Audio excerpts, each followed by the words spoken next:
Number 17 on the 12B, 21 on the 10B, but this problem is actually fairly tricky. So let's see a clever solution to this problem over here. Okay, so we've got a 3x3 grid, and each of our 3 squares must be colored red, blue, or yellow.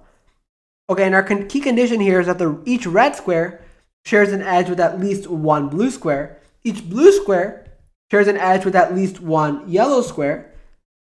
And each yellow square shares an edge with at least one red square. Okay, and we're saying, okay, we don't care about rotations or reflections. We're just looking at unique real arrangements, and then if you can rotate it, that's the same. And we're asked to find how many different colorings. Wow. Okay, so let's figure out what this condition really means. Okay, so every single red square has to share at least one edge with a blue square.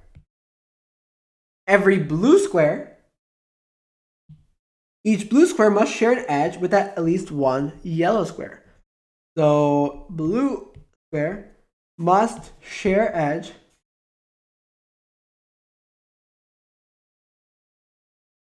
with at least one yellow square.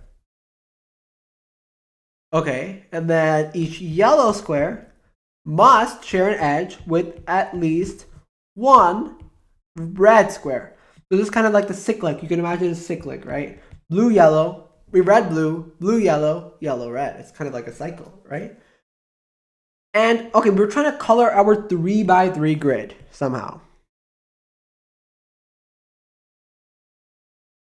So here's the key for this problem, right? Of course, the first thing we want to do is let's focus on the center. Why the center? Because the center gives us a lot of information. It's touching a lot of different edges. So let's just say the center is what? Let's say blue. Let's say the center is blue. We can pick any color though. We can pick yellow, red, doesn't matter, right? And then we'll say, okay, the center is blue. We will deal with the center later, and we'll multiply by 3 for the fact that this could be yellow or red. So let's just say 3 times, right? 3 times. We'll multiply by the end by whatever result we get with this blue being in the center. So just make a mental note in the back of our brain. Make sure we don't mess this up. Just put a 3x here, just so we don't forget, right? This is a cool trick for not sillying, because if there's problems, okay, I need to divide by 2, write it big so you don't forget to do that. So you got our 3x here. Cool. So now let's just find the number of ways where this is blue. Okay, blue has to share an edge with yellow. First of all, that's the key condition.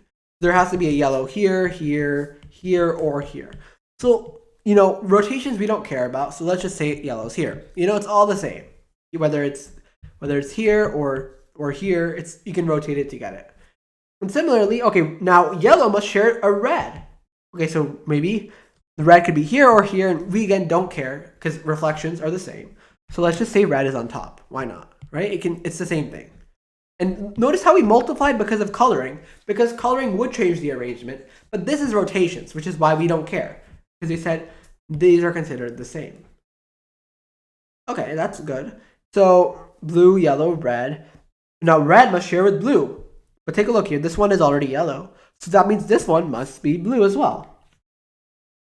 And then blue must share one with the yellow, so that means this one must be yellow. And then yellow must share one with red, so that means this one must be red. And this red must share with the blue, but okay, it's already sharing with the blue, so we're good here. Aha! So given just this square, so we just took 3 pieces of information. We know this is blue.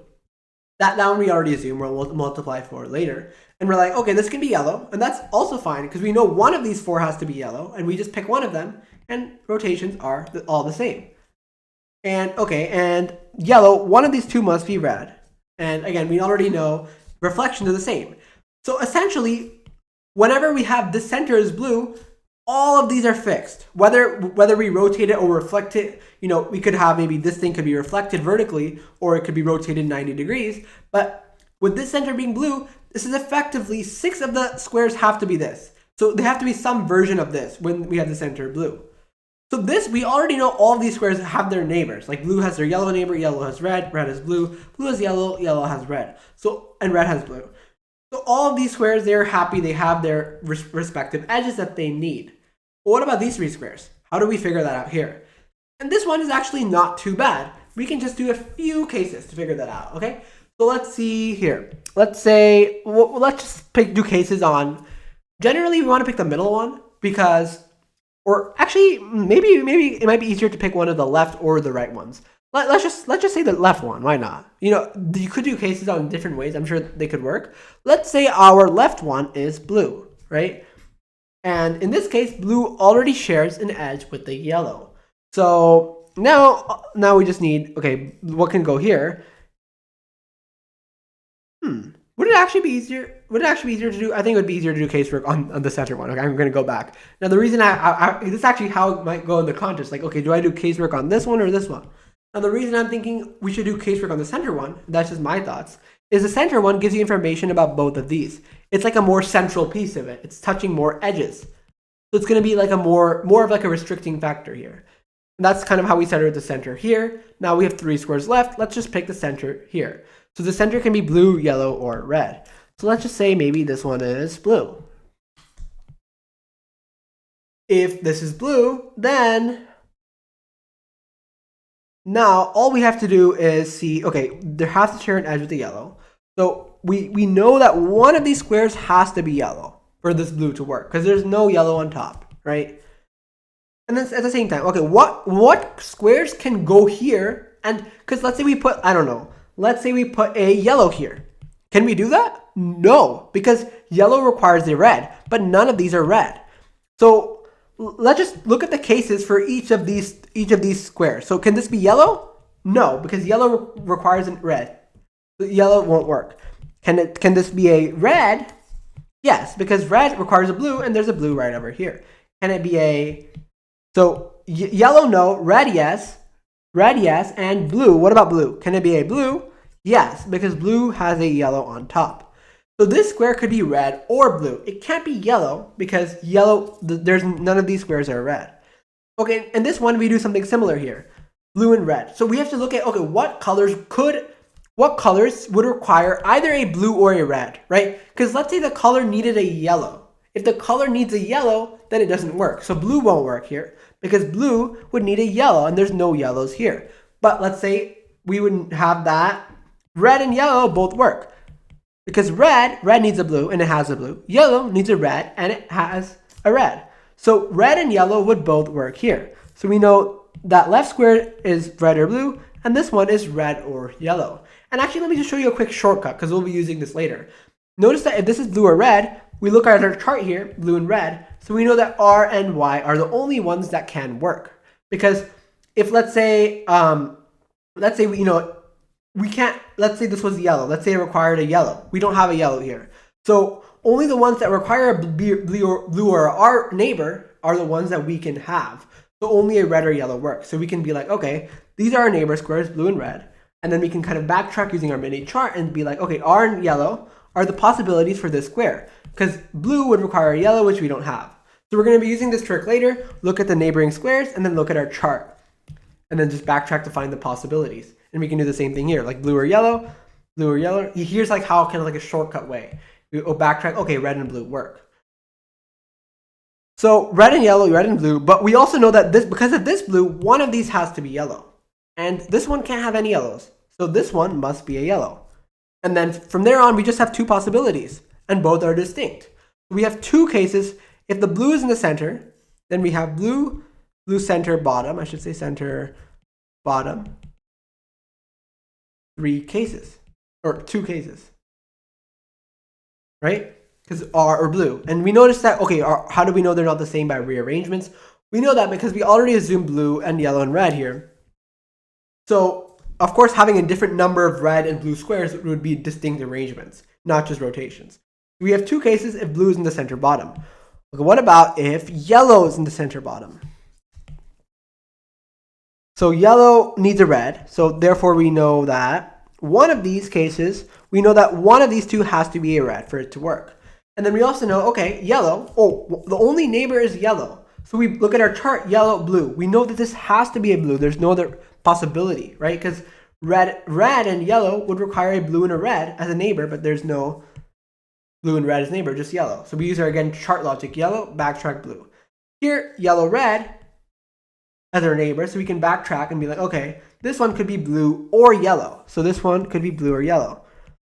But this case won't work because we need one of these to be a R, and that's clearly not possible, right? There's no, in either case, it's not possible for any of these to be a red. So center yellow, center bottom, 0 cases. Okay, but what about the case where red is the center bottom? Right? Okay, so if red is here, well, notice something interesting, right? Because red is here, red already shares an edge within blue. So now we don't have to worry about any of these squares being a blue because red is already sharing it with the top one. So all we need to worry about is, okay, what can possibly go in each of these squares? And over here, we use our same chart logic. We get that, okay, R, the only thing that can go here is yellow. So this has to be yellow. And then yellow or R for this one over here. So that means anything blue or yellow can go here. So that gives us another 2 possibilities. And as you can see, these arrangements are clearly distinct, right? There's no overlap here because, we have differing numbers we've already considered the rotation angle by fixing Y here and by fixing R here. So now we have no more room for reflections or rotations anymore. Right? And we assign this to be R. So we don't have to worry about the rotation and reflection condition because this is a logically distinct arrangement, right? Having R here versus blue here, or, having blue here versus yellow here, or some other color combination, because we're physically changing the colors with respect to blue. And yeah, so we have a total of 4 cases here, but we can't forget to multiply by 3, and that gives us an answer of 12. So 12 is the answer for this question. And that's how you solve this problem. Definitely tricky, but I think it really just boils down to figuring out the cycle. Once you figure out this whole cycle structure, and then you do some relatively straightforward casework here. And you get 4 cases multiplied by 3, 12.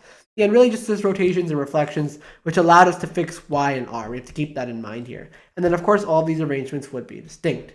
So yeah, that's it for this video. I hope you enjoyed.